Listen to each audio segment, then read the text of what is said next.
Oke, Bapak Ibu semuanya, kita akan memulai Bible Study malam hari ini, di mana malam hari ini sharing yang akan dibawakan adalah kebangkitan dan kemenangan Sang Raja yang akan dipandu oleh Pastor David Chang. Oke, sebelumnya kita berdoa. Bapa di surga, kami mengucap syukur buat kesempatan malam hari ini, atas kasih dan anugerah-Mu, di mana malam hari ini kami masih ada. Oleh karena kebangkitan-Mu kami ada, kami hidup, kami memperoleh kemenangan yang Kau menyajikan bagi kami semuanya, agar kami beroleh kehidupan yang kekal dalam Engkau. Terima kasih Tuhan Yesus Kristus, kami bersyukur bila malam hari ini, dalam Bible Study ini, kami belajar bersama-sama untuk semakin hari menggali Engkaulah Tuhan, Engkaulah Yesus, di mana Engkau telah bangkit dan memberikan kemenangan bagi kami semuanya. Terima kasih, kami siapkan hati kami, siapkan jiwa pikiran kami, taruhkanlah hikmat bagi kami semuanya, terlebih lagi buat hamba-Mu yang menyampaikan buat kami semuanya. Berkati teman-teman kami yang belum bergabung, kiranya Engkau memberkati mereka semuanya. Terima kasih, dalam nama Tuhan Yesus. Kami berdoa, kita akan satu bagian karya terbesar.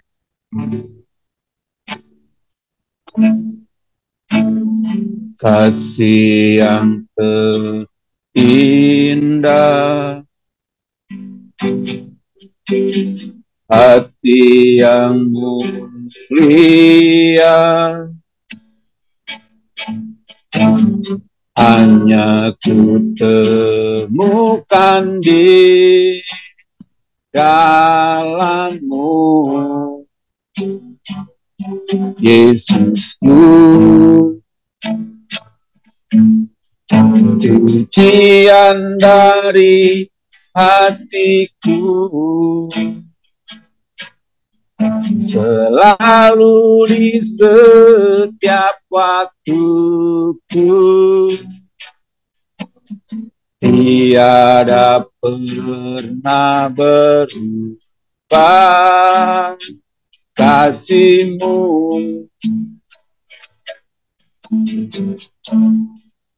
Karya terbesar dalam hidupku, pengorbanan-Mu yang selamatkanku.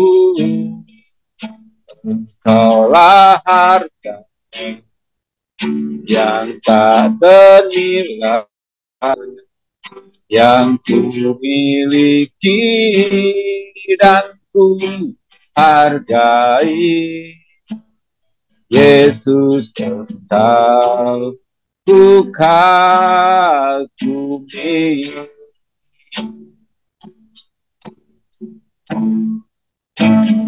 Kasih yang terindah, hati yang mulia, hanya ku temukan di dalam-Mu, Yesusku. Pujian dari hatiku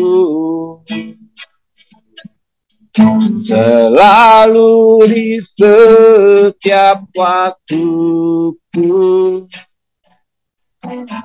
tiada pernah berubah kasih-Mu.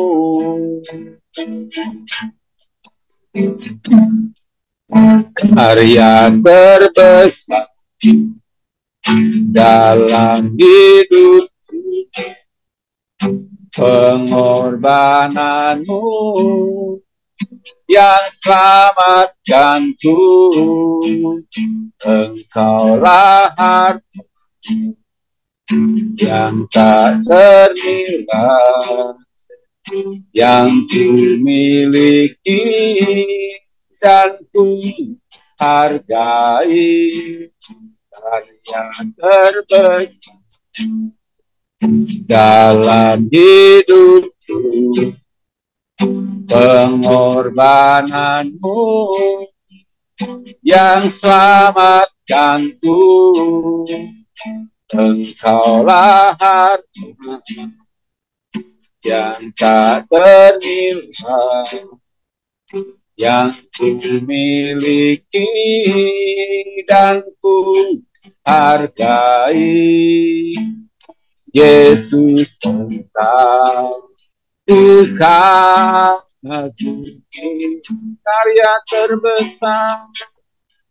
terbesar dalam hidupku, pengorbananmu yang selamatkanku.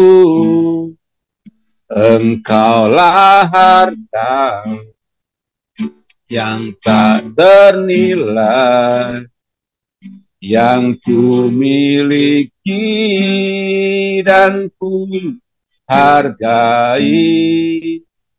Yesus, Engkau ku kagumi.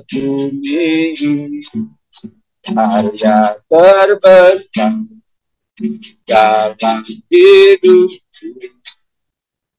pengorbanan yang selamatkanku.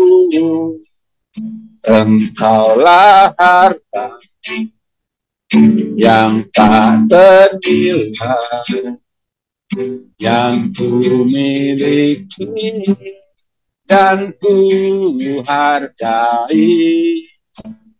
Yesus, Engkau ku kagumi. Yesus, Engkau ku kagumi. Yesus, Engkau ku kagumi.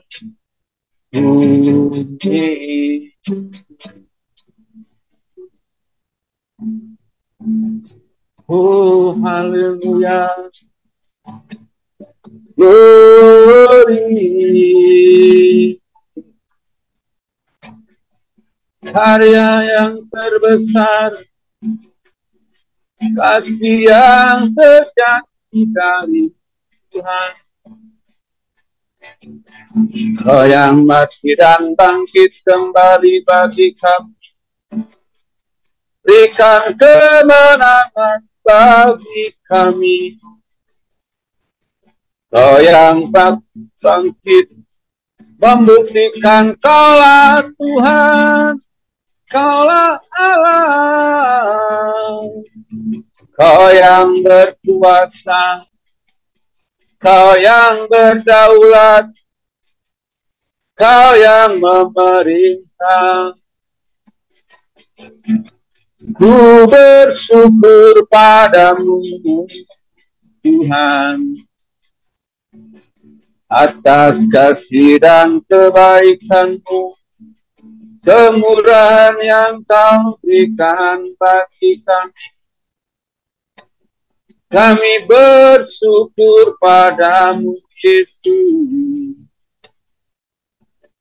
Kami ada hari ini semua karena kemurahan-Mu. Kami ada hari ini semua kasih dan anugerah. Kami kuat sebab Kau yang menopang kami. Terpujilah Engkau Tuhan, terpujilah Engkau Yesus. Kaulah Raja kami, Kaulah Tuhan kami, Kaulah Allah kami. Kaulah segala-galanya bagi kami. Glory, haleluya. Bagimu hormat kemuliaan, bagimu hormat pujian syukur kami naikkan. Terima kasih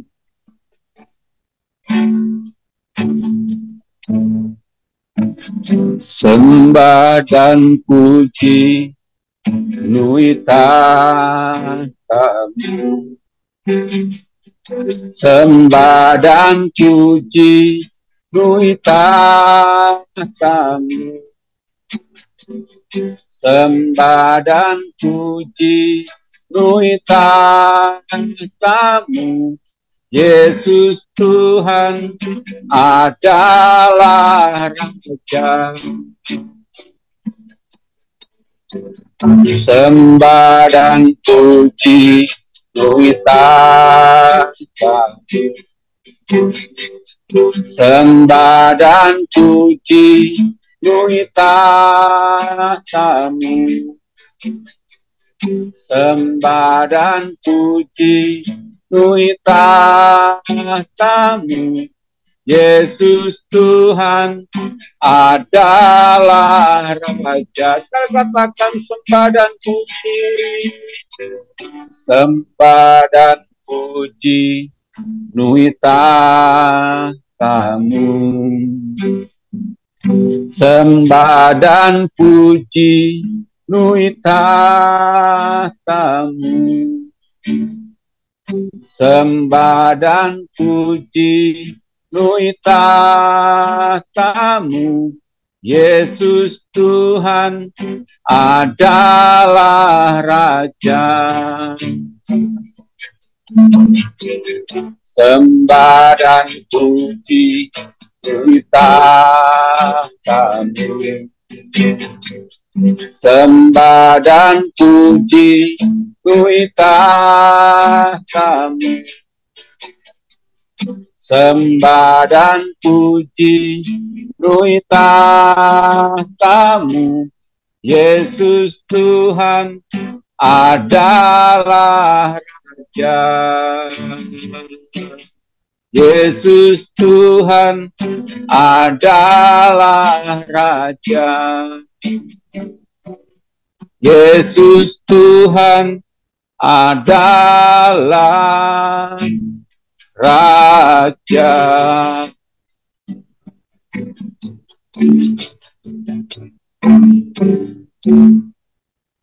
Nah ya Bapa, Kau yang bangkit menyatakan Kau adalah Tuhan dan Kau lah Raja yang memberi kemenangan bagi kami semuanya.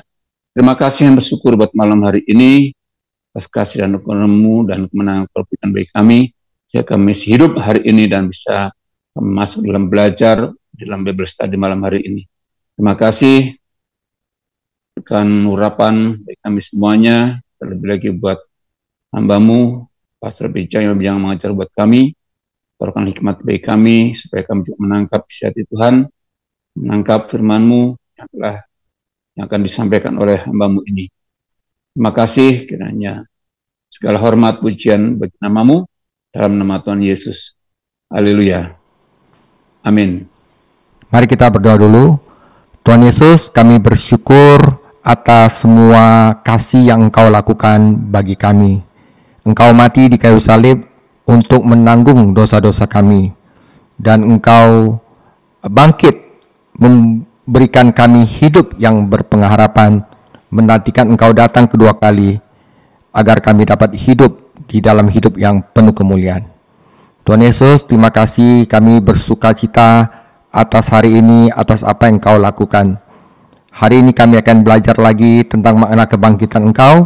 Pimpinlah hati kami dan pimpinlah mulut hamba untuk memberitakan tentang kebangkitan-Mu. Terima kasih Tuhan Yesus, dalam nama-Mu kami berdoa. Amin, saudara. Saudara, ini adalah chapter terakhir dari Injil Matius, yaitu kebangkitan dan kemenangan Sang Raja. Habis ini kita akan masuk ke dalam topik kasih dan pengharapan. Ya, topiknya ada 4, apa itu pengharapan Kristen, muda selamanya, apa itu belas kasihan, dan apa itu pengampunan Kristen. Setelah itu saya akan memperkenalkan satu studi baru dalam Alkitab, Practical Theology, What are Human Being, apakah itu manusia. Kita akan belajar sisi gelap dari manusia dan bagaimana kita akan menguduskan diri kita untuk menjadi lebih seperti Tuhan Yesus. Oke, tanpa berbasa-basi kita akan mulai pelajaran hari ini, pelajaran terakhir dari kitab Matius, yaitu kebangkitan dan kemenangan Sang Raja. Saudara, konon di zaman pertengahan itu ada seorang raja yang bengis, ya, yang suka masukin orang ke dalam penjara untuk disiksa. Dan di dalam penjara itu ada 2 orang wanita yang tiap hari disiksa, pokoknya hidup seperti mati begitu. Penjara itu kotor dan bengis, penuh dengan darah. Dan penjara itu terkenal di mana kalau orang masuk tidak bisa keluar lagi. Nah, saudara, bertahun-tahun, udah 2 tahun, 2 wanita itu ada di dalam penjara itu, dan kemudian mereka menemukan mendapat 2 pucuk surat. Masing-masing wanita itu mendapatkan 1 pucuk surat dan 1 pucuk surat dari kepala penjara. Wanita pertama setelah membaca surat yang diberikan kepadanya langsung hopeless, tidak ada pengharapan. Kenapa? Karena surat yang diberikan dia memberikan isi bahwa suami saya juga dimasukkan penjara dan telah mati. Dia bilang, saya nggak ada sanak saudara lagi, saya sendirian. Akhirnya dia disiksa 2-3 hari, dia mati. Tetapi wanita yang kedua, setelah dia mendapatkan surat, tiba-tiba semangatnya itu bangkit. Berbeda dengan wanita pertama, wanita kedua mendapatkan sepucuk surat dari suaminya yang berkata, sayang, saya tidak tahu bagaimana, tetapi saya pasti akan mengeluarkan engkau dari penjara. Itu adalah janji saya, percayalah. Dengan surat dari suaminya yang promise untuk menolong dia dari penjara, seketika dia punya semangat timbul dan dia tetap hidup, ya, tetap struggle untuk hidup walaupun dia tetap disiksa. Saudara, Tuhan Yesus berjanji kepada kita bahwa suatu kali kita juga akan dibangkitkan seperti Yesus Kristus. Itu adalah suatu pengharapan yang menghidupkan. Karena Kristus bangkit, kita mempunyai suatu harapan yang besar bahwa kita akan bangkit seperti Dia dan hidup selama-lamanya dengan Dia di surga. Oke, saudara, nah, jika ada yang membuktikan kekuasaan Yesus Kristus sebagai Raja, itu adalah kebangkitannya dari orang mati. Saudara, kebangkitan Kristus dari orang mati beda seperti yang Lazarus dibangkitkan. Kalau Lazarus dibangkitkan itu cuman andu dari mati menjadi tidak mati. Itu katanya sebenarnya resusitasi. Tetapi kata resurrection yang digunakan kebangkitan Kristus adalah Kristus bangkit dari yang lama dan menjadi sesuatu yang baru, saudara, ya. Nah, bab terakhir dalam Injil Matius adalah catatan kemenangan. Merupakan fakta yang menggetarkan bahwa orang-orang percaya dewasa ini turut ambil bagian dalam kemenangan itu. Jadi kita akan perhatikan berbagai tahap dalam pengalaman orang-orang percaya sehubungan dengan kebangkitannya. Jadi ini adalah suatu tahapan ya, saudara ya. Nah, pertama, orang-orang percaya itu mengira dia sudah mati. Padahal waktu Tuhan Yesus hidup, ya, dia telah berkali-kali memberitahukan kepada para murid-muridnya bahwa dia akan bangkit pada hari yang ketiga. Kedua, tetapi mereka mendengar bahwa dia telah bangkit dan mereka bertemu dengan Kristus yang hidup secara pribadi, dan yang terakhir mereka membagikan kabar baik ini kepada orang lain. Oke, saudara, kita baca firman Tuhan. Mereka mengira Yesus mati. Matius 28 ayat 1. Setelah hari Sabat lewat, menjelang menyingsingnya fajar pada hari pertama minggu itu, pergilah Maria Magdalena dan Maria yang lain menengok kubur itu. Saudara, mereka mengira dia sudah mati. Para wanita yang berlama-lama di kayu salib datang pagi-pagi ke makam membawa rempah-rempah untuk mengurapi tubuhnya. Mereka mengira dia sudah mati. Kalau mereka percaya akan firman-Nya, maka firman Tuhan tidak akan berkata bahwa mereka akan membawa rempah-rempah. Firman Tuhan akan berkata, para wanita datang pagi-pagi untuk menyaksikan kebangkitan Kristus. Ya, ini berarti mereka pikir Yesus sudah mati. Bahkan mereka bertanya-tanya, bagaimana mereka akan memindahkan batu besar yang menghalangi jalan masuk ke makam? Sungguh mengherankan bahwa mereka tidak percaya pada kebangkitannya ketika dia telah mengajarkan kebenaran ini berulang kali. Ya, Matius 16, Matius 17, Matius 20, Matius 26, Yesus telah katakan bahwa dia akan bangkit. Saudara, kita tidak boleh meremehkan pentingnya kebangkitan Yesus Kristus. Dunia percaya bahwa Yesus mati, tetapi dunia tidak percaya bahwa dia bangkit dari antara orang mati. Pesan Petrus pada hari Pentakosta itu menekankan kebangkitan.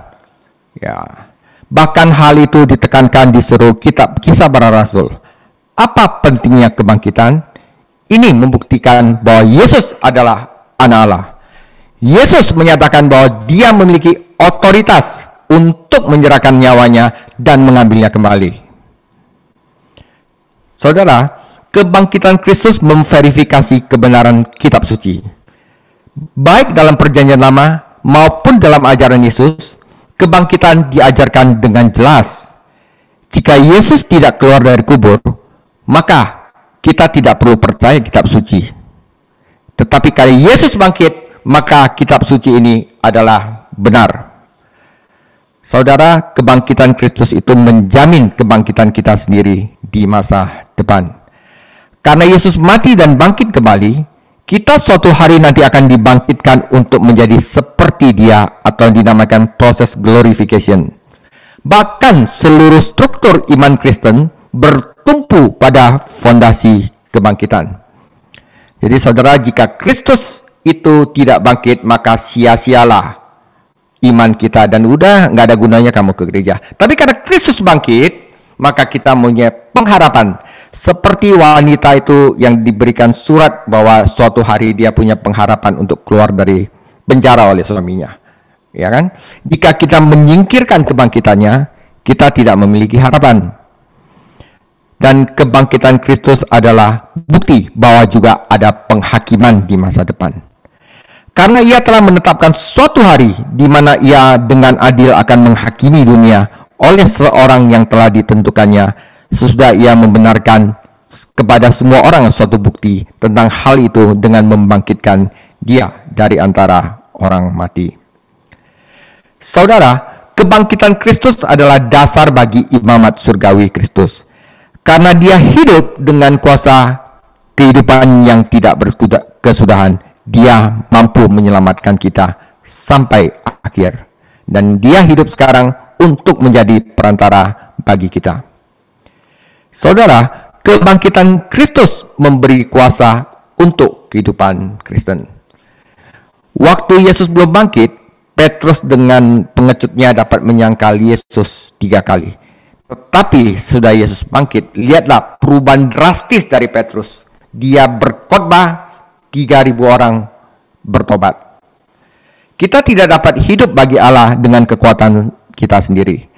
Hanya ketika kuasa kebangkitannya bekerja di dalam dan melalui kita, kita dapat melakukan kehendaknya dan memuliakan namanya. Saudara, kebangkitan Kristus menjamin warisan masa depan kita, surga saudara. Karena kita memiliki harapan yang hidup, sebenarnya terjemahan yang tepat adalah pengharapan yang menghidupkan saudara. Kita mengalami kehidupan yang penuh harapan. Harapan yang mati, ya seperti wanita yang pertama yang suaminya sudah mati, akan semakin melemah sebelum akhirnya mati. Namun karena Yesus Kristus hidup, kita memiliki masa depan yang mulia. Jadi setiap kali umat Allah berkumpul pada hari Minggu, harusnya mereka bersaksi bahwa Yesus hidup dan bahwa gereja telah menerima berkat-berkat rohani. Saudara, saya ada 4 ayat ini, bagus sekali. Terpujilah Allah dan Bapa Tuhan kita Yesus Kristus, yang karena rahmat-Nya yang besar telah melahirkan kita kembali. Jadi bagaimana kita bisa lahir kembali? Karena oleh kebangkitan Yesus Kristus dari antara orang mati. Dan karena kebangkitannya dari orang mati membuat kita kepada suatu hidup yang penuh pengharapan. Ya, jadi semangat kita itu harus on fire terus. Kenapa? Kita penuh pengharapan. Ya, untuk menerima suatu bagian yang tidak dapat binasa, yang tidak dapat cemar dan tidak dapat layu, yang tersimpan di surga bagi kamu. Itu kamu yang dipelihara dalam kekuatan Allah karena imanmu, sementara kamu menantikan keselamatan yang tersedia untuk dinyatakan pada zaman akhir. Bergembiralah akan hal itu, sekalipun sekarang ini kamu seketika harus berduka cita oleh berbagai pencobaan. Ya, saudara. Bagian kedua adalah mereka mendengar bahwa dia telah bangkit. Matius 28 ayat 9 sampai 15. Tiba-tiba Yesus berjumpa dengan mereka dan berkata, "Salam bagimu." Saudara. Matius 28 ayat 2 sampai 8. Maka terjadilah gempa bumi yang hebat, sebab seorang malaikat Tuhan turun dari langit dan datang ke batu itu dan menggulingkannya, lalu duduk di atasnya. Wajahnya bagaikan kilat dan pakaiannya putih bagaikan salju. Dan penjaga-penjaga itu gentar ketakutan dan menjadi seperti orang-orang mati. Akan tetapi, malaikat itu berkata kepada perempuan-perempuan itu, "Janganlah kamu takut, sebab aku tahu kamu mencari Yesus yang disalibkan itu. Ia tidak ada di sini, sebab ia telah bangkit, sama seperti apa yang telah dikatakannya. Mari, lihatlah tempat ia berbaring. Dan segeralah pergi dan katakan kepada murid-muridnya bahwa ia telah bangkit dari orang mati. Ia mendahului kamu ke Galilea. Di sana kamu akan melihat dia. Sesungguhnya aku telah mengatakan kepadamu." Mereka segera pergi dari kubur itu dengan takut dan dengan sukacita yang besar dan berlari cepat-cepat untuk memberitahukannya kepada murid-murid Yesus. Saudara, kata "dan lihatlah terjadilah gempa bumi yang hebat." Dua malaikat muncul dan salah satu dari mereka telah menggulingkan batu dari pintu. Tentu saja para prajurit yang bertugas sangat ketakutan oleh demonstrasi kekuatan supernatural yang tiba-tiba ini. Batu itu tidak digulingkan untuk mengizinkan Yesus keluar karena dia telah meninggalkan makam. Batu itu digulingkan kembali agar orang-orang itu dapat melihat sendiri bahwa makam itu kosong. Saudara, selain makam itu kosong, di dalam makam itu baju kafannya Tuhan Yesus itu dilipat dengan rapi. Jadi orang-orang nggak bisa bilang, murid-murid Tuhan Yesus mencurinya. Kalau murid-murid Tuhan Yesus mencurinya, nggak mungkin itu buka dulu kain kafannya dan itu dilipat di dalam kuburannya. Ya, salah satu malaikat berbicara kepada para wanita dan menenangkan ketakutan mereka. "Dia tidak ada di sini. Mari dan lihatlah. Ingatlah." Akhirnya diingatkan. Ingatlah para wanita ini serta para murid bahwa Yesus telah mengatakan bahwa dia akan bangkit. Apa yang mereka lihat di makam? Kain kafan tergeletak di rak batu, masih terbungkus dalam bentuk tubuh. Yesus telah melewati kain kafan dan meninggalkannya sebagai bukti bahwa dia hidup. Kain kafan itu berbaring di sana seperti kepompong yang kosong. Tidak ada tanda-tanda perlawanan. Kain kafan itu tidak berantakan. Kain kafan itu rapi.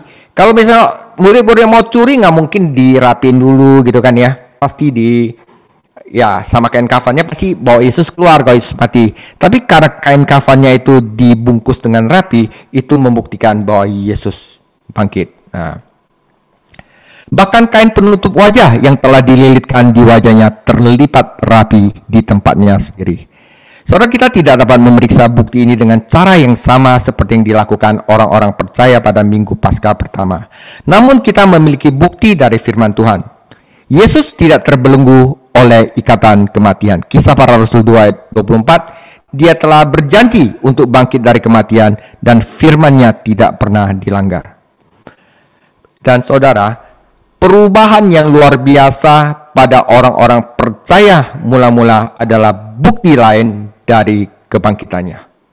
Ya, saudara, waktu Petrus menyangkal Yesus sampai Petrus berkhotbah 3.000 orang bertobat, itu waktunya cuma 18 hari, saudara. Waktunya cuma 58 hari, saudara. Ya, nggak mungkin orang Petrus yang pengecut gitu, ya, menyangkal Yesus, tiba-tiba dia berani khotbah dengan beraninya, berani disalib terbalik, dan tanpa benar-benar ada kuasa dari kebangkitan Yesus. Ya, dulu mereka putus asa, bersembunyi dalam kekalahan, tetapi sekarang mereka menyatakan kebangkitannya dan berjalan dalam kemenangan yang penuh sukacita. Itu juga akan terjadi kepada kita, saudara. Bahkan mereka rela mati. Petrus disalib terbalik demi kebenaran kebangkitan itu. Jika semua ini adalah kisah yang dibuat-buat, saudara, itu tidak akan pernah dapat mengubah hidup mereka atau memungkinkan mereka menyerahkan hidup mereka sebagai martir, saudara. Ya. Lebih dari 500 saksi melihat Yesus hidup pada suatu waktu. Penampakan Kristus yang bangkit ini sedemikian rupa sehingga tidak dapat dijelaskan sebagai halusinasi atau penipuan diri sendiri. Orang-orang melihatnya terkejut. Tidak mungkin lebih dari 500 orang mengalami halusinasi pada saat yang sama. Bahkan Rasul Paulus yang merupakan musuh gereja melihat Kristus yang bangkit, dan pengalaman itu langsung mengubah hidupnya. Saudara, keberadaan gereja, perjanjian baru, dan hari Tuhan menambah bukti yang lebih lanjut bahwa Yesus hidup. Selama berabad-abad, orang Yahudi telah menjadi umat Allah dan mereka menghormati hari ke-7 atau Sabat. Kemudian terjadi perubahan. Orang-orang Yahudi dan orang non-Yahudi bersatu dalam gereja dan menjadi umat Allah. Mereka bertemu pada hari Minggu dalam hari seminggu, yaitu hari Tuhan. Perjanjian itu baru adalah kebohongan jika Yesus mati, karena setiap bagiannya menunjuk kepada Kristus yang bangkit. Tentu saja orang-orang Kristen telah mengalami kuasa kebangkitannya dalam kehidupan mereka sendiri. Ya, seperti kita, saudara. Kalau misalnya Yesus tidak bangkit, kita tidak usah capek-capek pendalaman Alkitab untuk mengisi iman kita, ya. Percuma, saudara. Tetapi karena Kristus bangkit, kita mempunyai kuasa. Meskipun pengalaman batinnya dan subjektif saja tidak akan dapat membuktikan kebangkitan historis Tuhan kita, tetapi jika digabungkan dengan bukti-bukti lain, hal itu menambah bobot yang lebih besar pada kasus tersebut.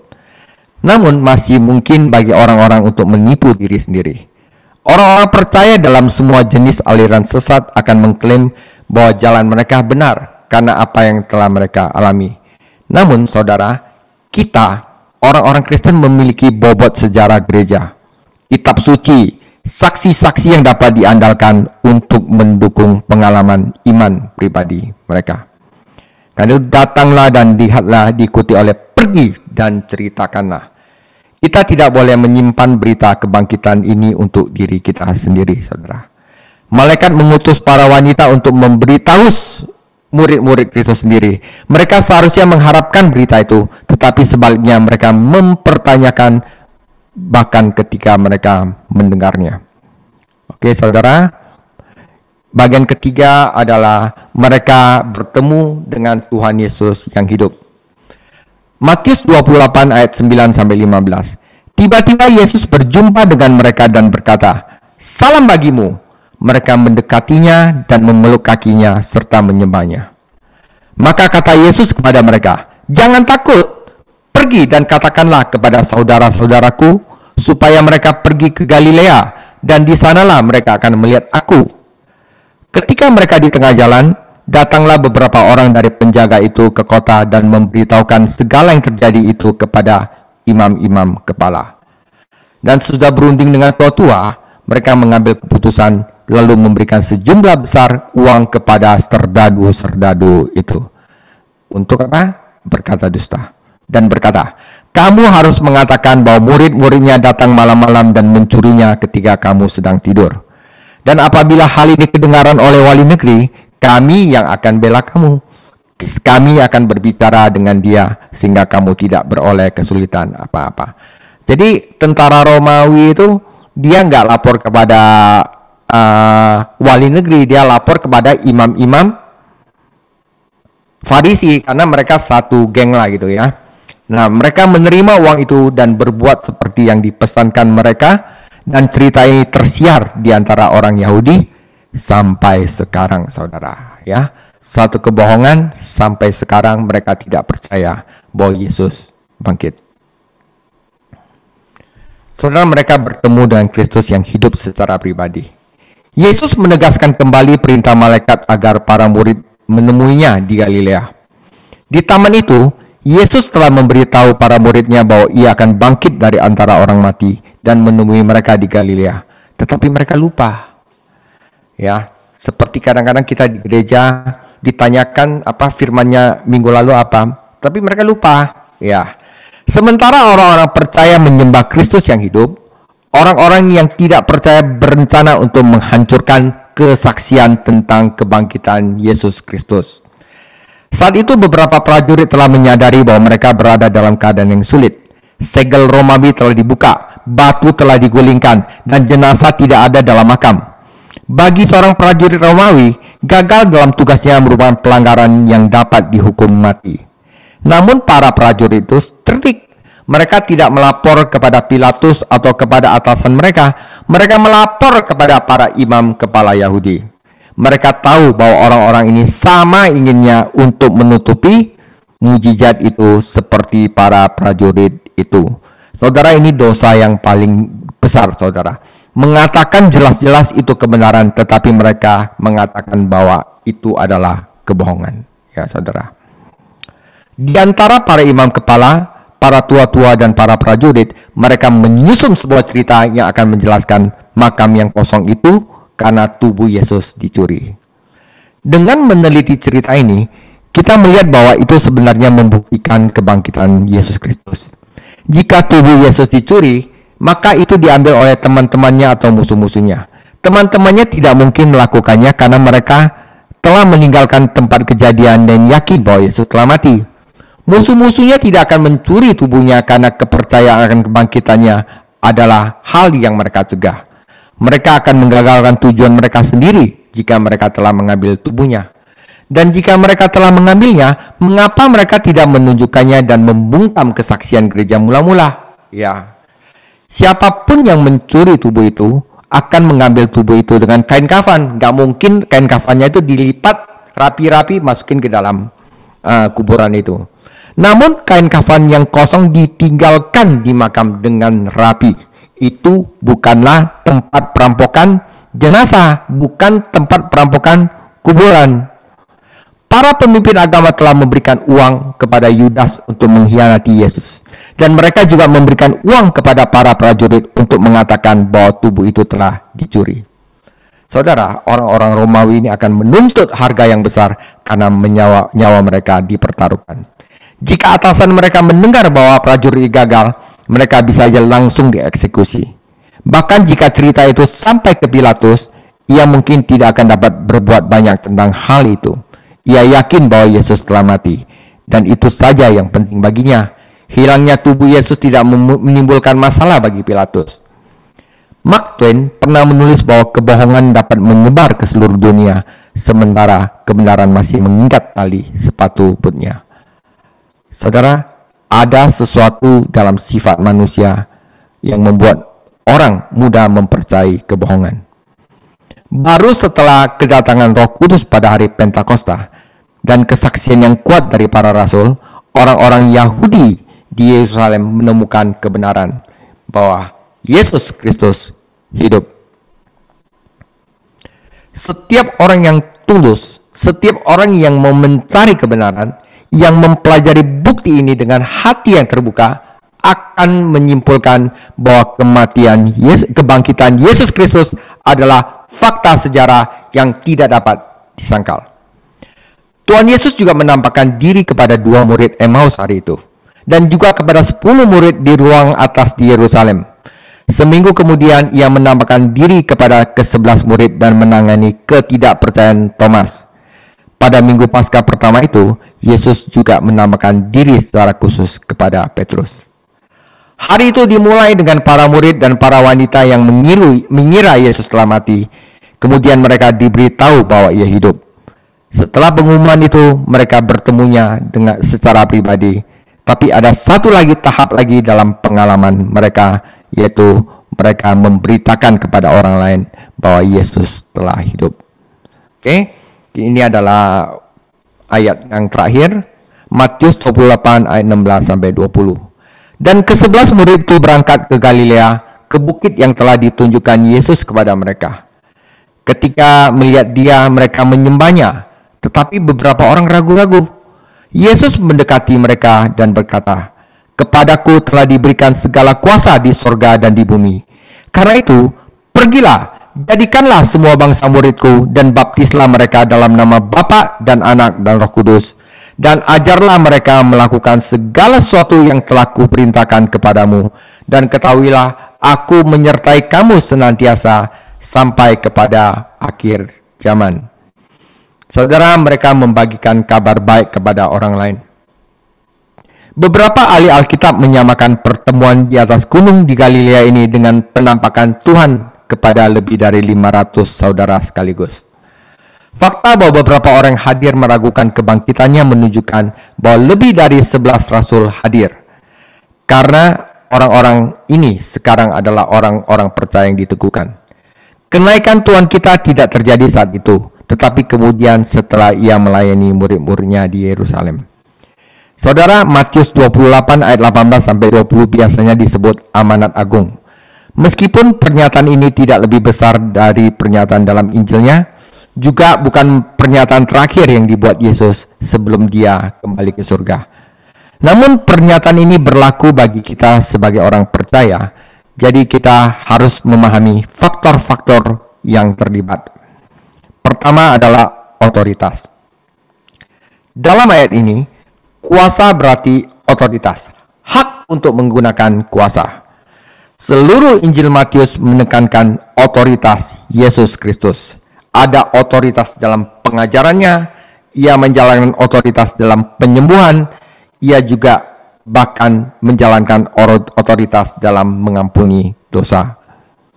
Ia juga memiliki otoritas atas setan, dan ia juga mendelegasikan otoritas itu kepada rasul-rasulnya. Di akhir Injilnya, Matius menjelaskan dengan jelas bahwa Yesus memiliki semua otoritas. Karena Yesus Kristus saat ini memiliki semua otoritas, kita juga dapat menaatinya tanpa rasa takut. Kemanapun ia memimpin kita, tidak peduli keadaan apapun yang kita hadapi, Yesus Kristus memegang kendali. Melalui kematian dan kebangkitannya, Yesus telah mengalahkan semua musuh dan memenangkan bagi dirinya sendiri semua otoritas. Saudara, kekristenan adalah iman misionaris. Sifat Allah menuntut hal ini, karena Allah adalah kasih, Allah tidak menghendaki seorang pun binasa. Kematian Tuhan kita di kayu salib adalah untuk seluruh dunia. Jika kita adalah anak-anak Allah dan memiliki sifatnya, maka kita juga akan memberitakan kebangkitannya kepada dunia yang terhilang. Ketika kita membaca kitab kisah para rasul, kita melihat bahwa gereja mula-mula beroperasi atas dasar otoritas kedaulatan Tuhan. Mereka melayani atas namanya, mereka bergantung pada kuasa dan bimbingannya. Mereka tidak menghadapi dunia yang terhilang atas dasar otoritas mereka sendiri, tetapi atas otoritas Yesus Kristus. Sebuah kegiatan, pergi saudara ya. Kata Yunani yang diterjemahkan pergi sebenarnya bukan suatu perintah, tetapi bentuk present participle, yaitu pergi terus-menerus. Satu-satunya perintah dalam seluruh amanat agung adalah menjadikan murid, mengajar seluruh bangsa. Yesus berkata, dan sementara kamu pergi, ajarkanlah semua bangsa. Dimanapun kita berada, kita harus menjadi saksi bagi Yesus Kristus dan berusaha memenangkan orang lain baginya. Dengan cara yang Tuhan berikan kepada kita, kita wajib untuk memberitakan bahwa Yesus bangkit. Kita mempunyai suatu pengharapan yang menghidupkan. Saudara, istilah murid adalah nama yang paling populer bagi orang percaya mula-mula. Menjadi murid berarti lebih sekedar dari orang bertobat aja dan jadi anggota gereja, saudara. Murid mungkin merupakan istilah yang setara. Saudara, seorang murid melekatkan dirinya kepada seorang guru, mengidentifikasi dirinya dengan dia, belajar darinya, dan hidup bersamanya.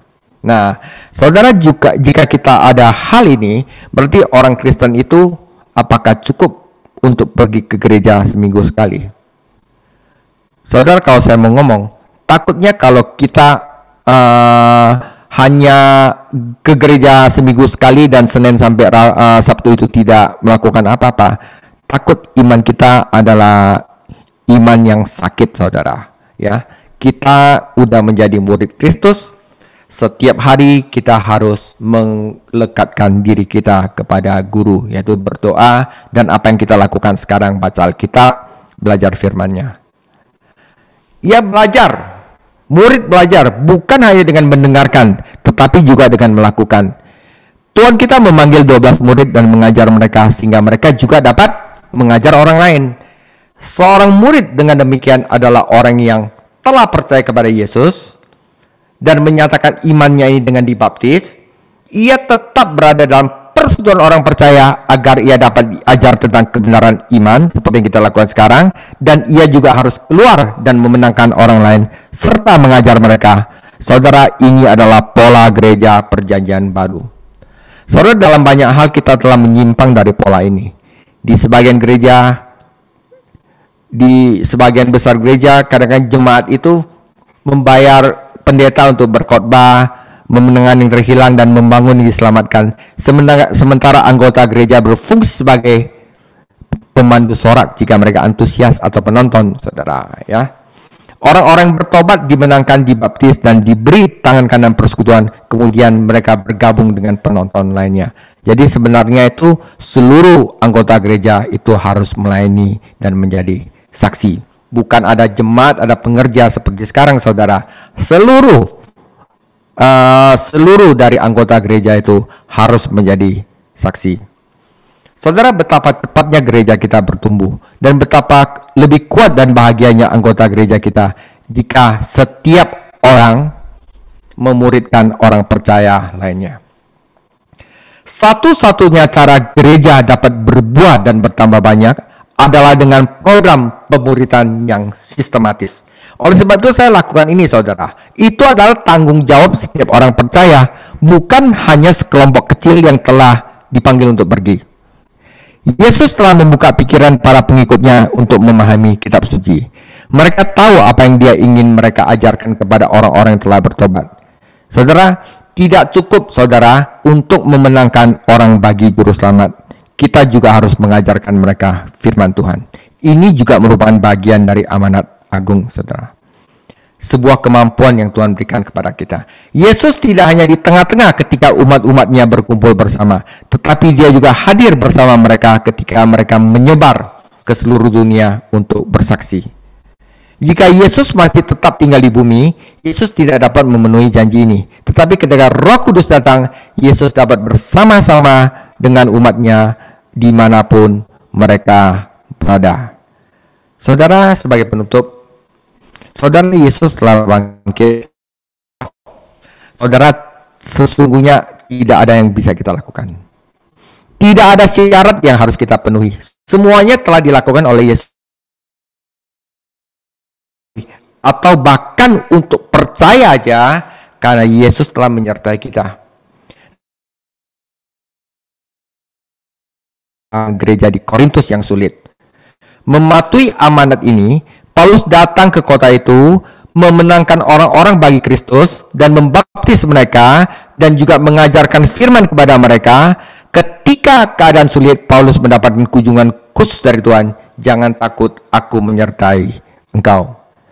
Saudara, frase akhir zaman menunjukkan bahwa Tuhan kita memiliki rencana. Dia adalah Tuhan atas sejarah. Ketika gereja-gereja mengikuti pimpinannya dan menaati firman-Nya, mereka memenuhi tujuannya di bumi. Saudara, semuanya akan mencapai klimaks suatu hari. Sementara ini, kita harus setia saja, saudara. Ya, Tuhan Yesus memberkati. Sebab dia hidup, ada hari esok. sebab Dia hidup. Ku tak gentar, karena ku tahu Dia pegang hari esok. Hidup jadi berarti sebab Dia hidup. Sebab Dia hidup, ada hari esok. Sebab Dia hidup,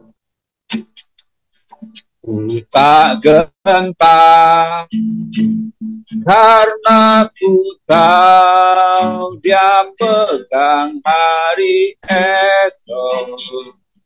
Hidup jadi berarti sebab Yesus hidup. Sekali lagi, sebab Dia hidup, ada hari esok.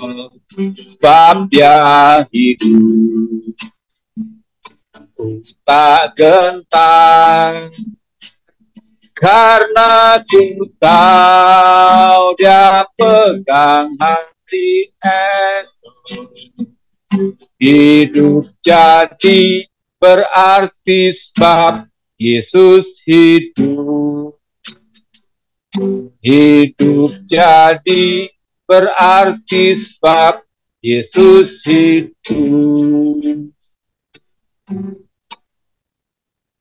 Terima kasih Tuhan, karena Engkau hidup, Engkau bangkit dan hidup, sehingga kehidupan kami jadi berarti, berharga, sebab karya-Mu yang telah besar, yang memberikan pengharapan yang besar, pengharapan yang luar biasa di dalam Engkau ya Tuhan.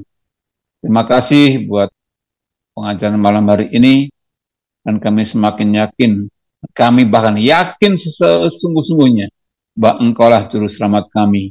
Ada pengharapan dalam kehidupan di mana Engkau yang telah bangkit bagi kami semuanya. Terima kasih, berkati hamba-Mu Pastor David Chang yang mengajar buat kami semuanya. Kiranya Tuhan memberkati, memberikan hikmat, urapan yang lebih lagi, sehingga pengajaran yang sampai buat kami terus semakin membawa kami semakin mengenal, menjadi semakin percaya, semakin tambahkan iman kami dalam Engkau ya Tuhan. Sebab itu berkati hamba-Mu dalam pelayanan, berkati hamba-Mu dalam pekerjaan, berkati hamba-Mu dalam keluarganya, di dalam nama Tuhan Yesus, sehingga setiap pengajaran baik yang sampai kami, apa yang disampaikan kepada orang lain, kami percaya Tuhan membawa kebangkitan, dan kami semakin hari semakin dibangkitkan iman kami, dibangkitkan semangat kami, dibangkitkan gairah kami untuk mengiring Engkau ya Tuhan Yesus. Terima kasih buat kami yang ada di Bible Study malam hari ini. Kiranya Tuhan memberkati kami semuanya, dan berkat kesehatan, kekuatan daripada Roh Kudus mengalir, sehingga kami semakin hari dalam setiap aktivitas kami, dalam segala sesuatu, senantiasa memuliakan nama-Mu, sebab Engkau Allah yang besar. Melalui setiap perkataan-perkataan kami, melalui setiap perbuatan-perbuatan kami memberitakan akan kematian dan kebangkitan-Mu, sehingga nama-Mu dipermuliakan melalui kehidupan kami semuanya. Terima kasih Tuhan, malam hari ini berkati kami semuanya dalam setiap keadaan apapun, kesehatan kami, keuangan kami, keluarga kami, keberadaan kami, pekerjaan kami semuanya. Kami percaya Engkau Tuhan yang senantiasa menyertai kami semuanya, sehingga kami tidak gentar, kami tidak takut dengan apapun, tapi kami memiliki keberanian yang utuh, yang penuh di dalam Engkau. Terima kasih Tuhan Yesus, kami serahkan malam hari ini dalam istirahat kami, dan kami mengakhiri dan menerima berkat yang daripada Engkau. Jangan Pak David, doa berkat. Saya akan memberikan doksologi, yaitu pujian kepada Allah dan juga janji Tuhan yang akan memberikan kita suatu bagian yang tidak dapat binasa. Saya ambil dari 1 Petrus 1 ayat 3-4. Terpujilah Allah Bapa Tuhan kita Yesus Kristus, yang karena rahmat-Nya yang besar telah melahirkan kita kembali oleh kebangkitan Yesus Kristus dari antara orang mati kepada suatu hidup yang penuh pengharapan, untuk kita menerima suatu bagian yang tidak dapat binasa, yang tidak dapat cemar, dan yang tidak dapat layu, yang tersimpan bagi kita semua di surga. Amin.